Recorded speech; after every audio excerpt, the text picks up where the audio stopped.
Fresher hiring system change చేస్తావా? Bro మతుండే మాట్లాడుతున్నావా? నీకేమైనా పిచ్చా? బ్రో నువ్వు సక్సెస్ అవ్వాలంటే సింపుల్, జనాలకి ఏం కావాలో అది నువ్వు చేయాలి, అంతేగాని ఫ్రెషర్ హైరింగ్ సిస్టమ్ చేంజ్ చేస్తా, అది చేస్తా, ఇది చేస్తా అంటే ఇది ఎవరికి అవసరం లే. అందరికి ఏం కావాలా? నాకు జాబ్ వస్తే చాలు. సో సిస్టమ్ చేంజ్ చేస్తే మీ చేయకపోతేంది? బ్రో మాకు జాబులు రాలేదంటే అది మా ప్రాబ్లము, నీకెందుకు అంత కన్సర్న్ మా మీద?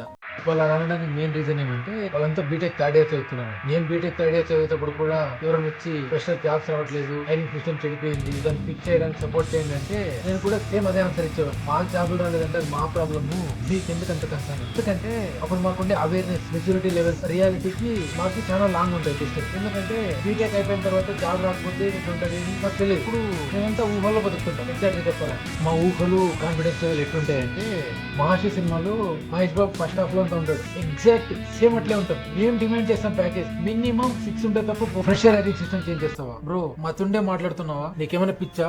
Yes I'm little bit mad, but I'm not the person who stays quiet, hides in the crowd and secures only myself. If that makes me mad, then I'll proudly accept it. People say changing the system is too big. Really? Look at the history. We built bridges, railways, even sent rockets into spaces. Those are the toughest challenges. మనం ఇక్కడ fresher hiring system change చేయమని aliens అడగట్లే, అడిగేది ఎవరిని? మనుషుల్నే. ఆ మనుషులు మనకన్నా కొద్దిగా తెలివైనోళ్ళు and higher position లో ఉండొచ్చు. అంత మాత్రాన వాళ్ళు మనుషులు కాకుండా అయితే పోరు. మేము ఫ్రెషర్స్, మేము ఈ ప్రాబ్లమ్స్ అన్ని ఫేస్ చేస్తున్నాం, మాకు సిస్టమ్ లో చేంజ్ కావాలి అని డిమాండ్ చేస్తే వాళ్ళు చేంజ్ చేస్తారు. ఎందుకంటే వాళ్ళ డ్యూటీనే అది యాజ్ ఏ లీడర్స్ గా. కానీ మన సొసైటీ మనల్ని ఎట్లా ప్రోగ్రామ్ చేసిందంటే ఎవరైనా ఏదైనా అడగాలన్నా భయమే. మన భయాలన్నీ ఎట్లుంటాయంటే ఒక అమ్మాయితో మాట్లాడాలన్నా భయమే, టీచర్ తో మాట్లాడాలన్నా భయమే, ప్రిన్సిపల్ తో మాట్లాడాలన్నా భయమే, అథారిటీని క్వశ్చన్ చేయాలన్నా భయమే. ఆ భయం మన నీడలా మన వెంటూ వస్తూనే ఉంది. అదే మెయిన్ రీజన్ మనం డెవలప్ కాకపోవడానికి. Over the period of time నాకు అర్థమైంది ఏమంటే ప్రపంచంలో దేనికి భయపడే పనిలే, అందరూ మనుషులే. మనకి ఏదైనా కావాలంటే మనం అడిగి తెచ్చుకోవాలి. నువ్వు డైలీ చేసే కంటెంట్ చూస్తారు, లైక్ చేస్తారు, షేర్ చేస్తారు, రెండో రోజు మర్చిపోతారు. సో అట్లా కాకుండా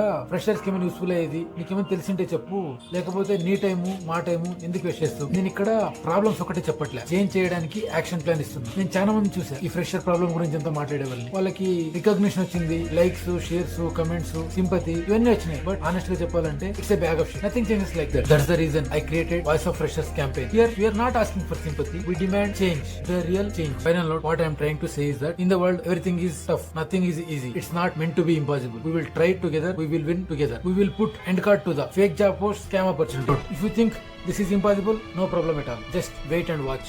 But if you believe even 1% chance is possible, then join with us. Follow the official Voice of Freshers Instagram page and be part of the Voice of Freshers community. We as a human beings, మనమంతా చాలా స్వార్థపరులు. ఎవరికి చెప్పినా ఎవరు ఒప్పుకోరు. మనం ప్రతి problem ని చాలా సిల్లీగా, కేర్లెస్ గా చూస్తాం. అది పక్కోడి ప్రాబ్లం అయినంత వరకు. ఎప్పుడైతే ఆ ప్రాబ్లం మందవుతుందో అప్పుడు దాని వాల్యూ మనకు అర్థమవుతుంది.